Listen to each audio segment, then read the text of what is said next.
fact. I mean, they might be people. President number 44 wants to help the left censor more.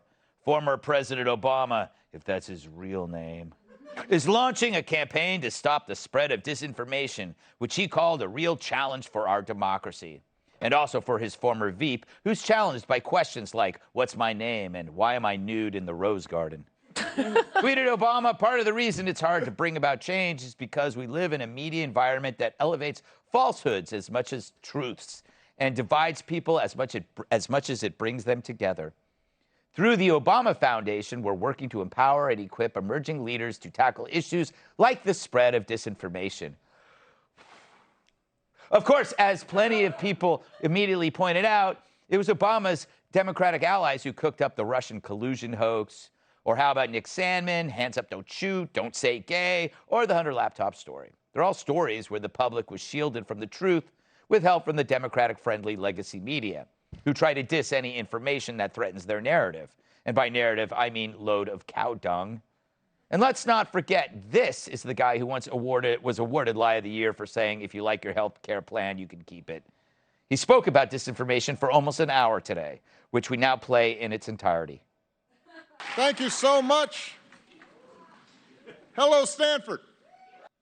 My name's not Stanford. Oh, I'd rather watch that shirtless trampoline video Kilmeade sells on his website. So is Obama a credible judge of disinformation? Let's listen to a clip of his audiobook for reference. It's getting way too complicated for me. There are white folks, and then there are ignorant motherfuckers like you. Now, you know that guy ain't sorry ass motherfucker got nothing on me, right? You ain't my bitch. Buy your own damn fries. That's my favorite Obama. Of all the Obamas, that's my favorite. Trey, my theory is that nobody from any political side is a credible source of this, because we all have our cognitive biases. It could be Trump or it could be Obama. It's the same problem. You're going to have to find an independent voice. Is this glass half full, half empty? You go with cliches like that to everything that you pointed out. I mean, even just the Affordable Health Care Act, which was not about even being affordable or health care. This is what Democrats do. Look, there's no doubt that Republicans attempt to play this card as well. Yeah. And the fact is, don't trust politicians. You've got to go out, seek your own information and decide. But what the left does today, and in all of the things that we've seen just this week, is like doxing is bad unless it accomplishes my goals. Free speech is dangerous unless it accomplishes my goals. And it goes on and on and on. And having worked for many years as a journalist, it's really scary as hell, because this is just another arena that they want to assert complete control over something that is so sacred, and that's free speech. Yeah, you know, it's a fact. When they talk about disinformation, they act like it only goes one way. So they're not interested in the disinformation. They pump out cat. When you think about an independent, like let's say there was a disinformation initiative, who do you think would be the person that you would trust in that world? No single person could do it. Right. But how about a panel? Maybe, I guess. I mean, people trust Obama, or they like Obama a lot because he's our hottest president.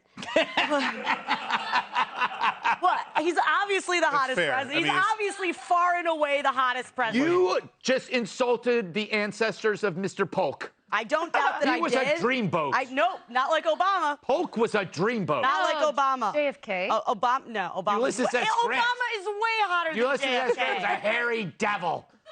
But we should not, again. Look, you open this can of worms now, Kat.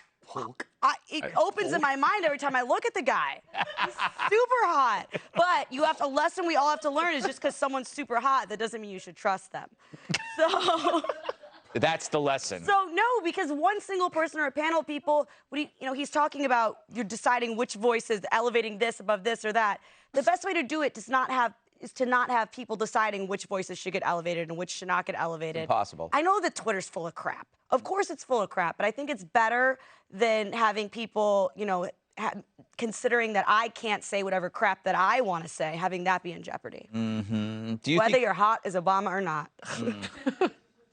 You know, Morgan, that was incredibly sexist, what she said, and I apologize. We're going to have a talk with her afterwards. It's just unacceptable. Anyway, where was I? don't What do know. you think? Do you think he's a credible source or credible judge? No, he's a politician, you know, and they have a bias, which is not bad, right? He's trying to convince people of his viewpoint and his way of the world. But it's sort of, I don't know, I guess it's ridiculous to think in many ways that there are any independent voices anymore. Maybe, you know, everybody, I think, brings our own biases to the table, even journalists, you know, no matter what network you're on, you have your own thoughts, you have your own way of thinking of things. And it's just, I don't know that it's really credible to say that one person can be totally independent and totally unbiased. So that's why you should have a marketplace of ideas and be able to talk about things and debate things and have multiple channels and not block people on Twitter, not have the president on Twitter, right? I mean, everybody should be able to make their own decisions, I think. I'm against people making their own decisions, Tyrus. You know that. Yeah, I just ignore it.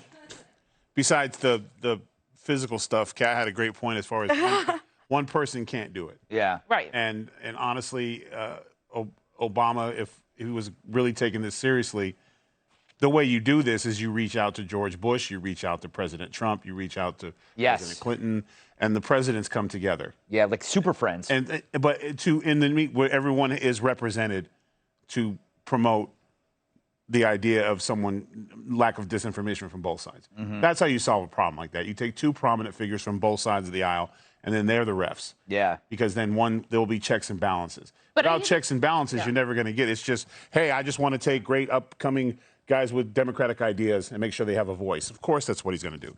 But if there's a young up-and-coming Republican who says things against them, then the first argument is, well, this guy's different from Asian. Not he has a different set of ideals and ideas that we need to talk about. But he's not trying to fix problems, right? No, like no, you said, that's what I'm saying. That's the only way it doesn't work. Yeah. Russia, Russia, Russia, right? Because everything was about Russia, you know, fix the election in 2016. Everything about Trump was Russia, Russia, Russia. And this is the next version of that. Now everything that the Republicans do is disinformation. I have to go now, Morgan. But I was making a Avengers couldn't even agree on things. That's true. Iron Man, They broke up like Captain 6 America. times. Yeah. Yes, that is so true. Human beings, they're just, you know, it's hard for them to get along.